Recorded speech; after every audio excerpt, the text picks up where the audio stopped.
परमाणु जंग के खतरे के साथ साथ दुनिया तीसरे विश्व युद्ध की आहट से भी सहम उठी है। यूक्रेन का नक्शा बदलकर पुतिन ने अपनी जिद पूरी कर ली है। यूक्रेन का करीब 1 लाख किलोमीटर का इलाका रूस में शामिल कर लिया गया है।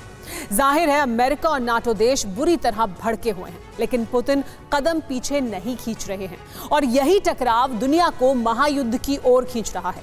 संयुक्त राष्ट्र भी इस खतरे का अलार्म बजा चुका है।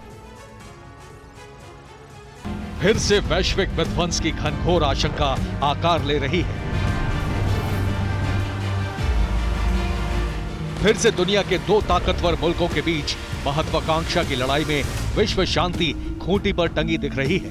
एक बार फिर यूक्रेन की बारूदी चिंगारी के तीसरे विश्व युद्ध की त्रासदी में तब्दील होने की भविष्यवाणी की जा रही है, क्योंकि 219 दिनों से यूक्रेन में जो महातबाही मची हुई है, रूस ने जो अब तक अग्निबाणों की बौछार की है, बेहिसाब मारक क्षमता वाले हथियार से महाविनाशक प्रहार किया है, जिद्दी पुतिन ने जो 7 महीने पहले बारूदी स्याही से युद्ध की प्रस्तावना लिखी थी, अब उसके उपसंहार पर भी हस्ताक्षर कर दिया है।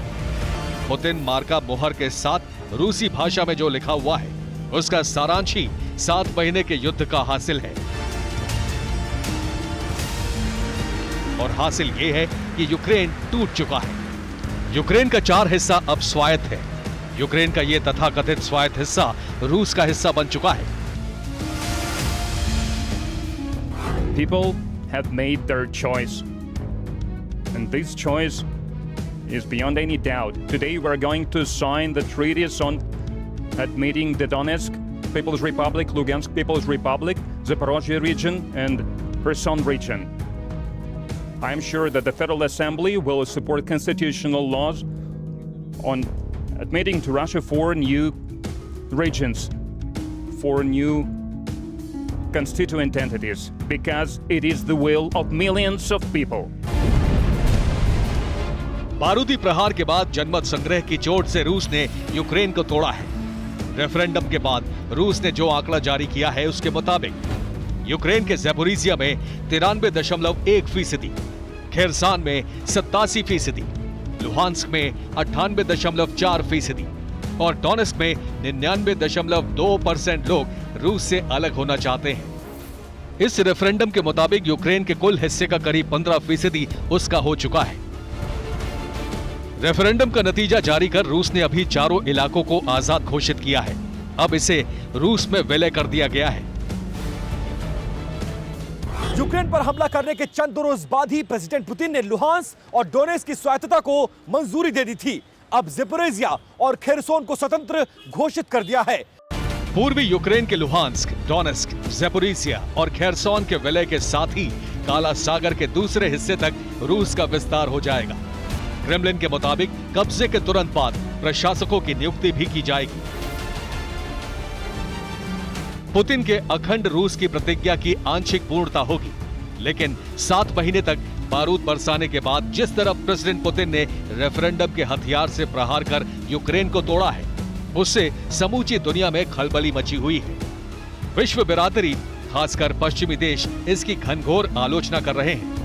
अमेरिका ने इसे सिरे से खारिज कर दिया है। अमेरिका फिर से रूस पर प्रतिबंधों का प्रहार करने के लिए तैयार है। जो बाइडेन सख्त हैं तो उनके लेफ्टिनेंट और विदेश मंत्री एंटनी ब्लिंकन ने जमीन हड़पने का आरोप लगाया है। नेटो के तेवर भी तल्ख हैं। ब्रिटेन, फ्रांस सरीखे तमाम देशों ने जनमत संग्रह को अवैध बताया है। लिज ट्रस से लेकर इमैनुअल मैक्रो तक ने नाराजगी जाहिर की है। यहां तक कि एर्दोआन ने भी सख्त बयान दिया है। तुर्की के राष्ट्रपति ने कहा है कि मैं जानता हूं कि पुतिन अगर कुछ ठान लेते हैं तो करके ही रहते हैं। डॉनबास, ज़ैपोरिज़िया, खेरसोन का रेफरेंडम चिंता का विषय है। समस्या का समाधान राजनयिक तरीके से होता तो ज्यादा अच्छा होता। यूरोपीय संघ ने भी तीखी प्रतिक्रिया दी है।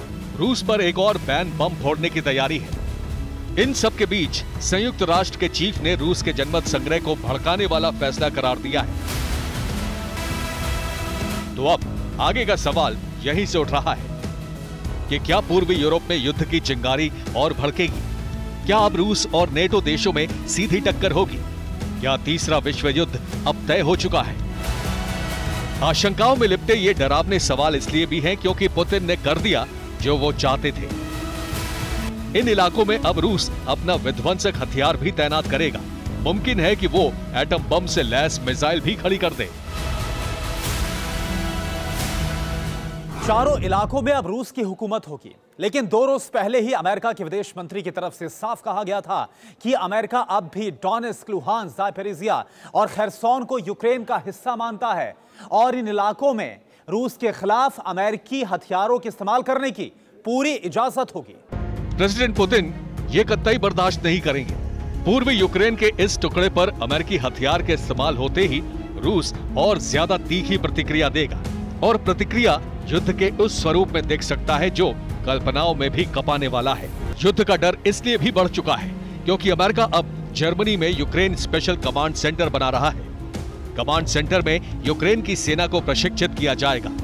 यूक्रेन को $1.1 मिलियन का हथियार देने के लिए तैयार है। फिनलैंड और स्वीडन को तुरंत नेटो में शामिल करने पर फैसला कर सकता है। दोनों देशों में नेटो की सेना तैनात हो सकती है। इससे युद्ध और भड़क सकता है। इसकी आशंका इसलिए भी है क्योंकि अमेरिका ने अपने नागरिकों के लिए सुरक्षा अलर्ट जारी किया है। अमेरिका ने फिर से अपने देश के नागरिकों से तुरंत रूस छोड़ने के लिए कह दिया है। अमेरिका ने अपनी एडवाइजरी में साफ साफ कहा है कि जो भी अमेरिकी नागरिक इस वक्त रूस में हैं, वो तत्काल वहां से निकल जाए और जो इस वक्त रूस जाने की योजना बना रहे हैं, वो फिलहाल इससे बचने की कोशिश करें।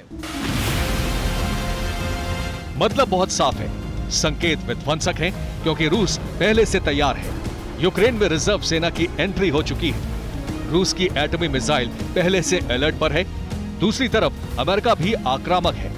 नेटो की सेना भी पहले से तैयार है। रूस को उसी के अंदाज में जवाब देने की बात कह चुका है।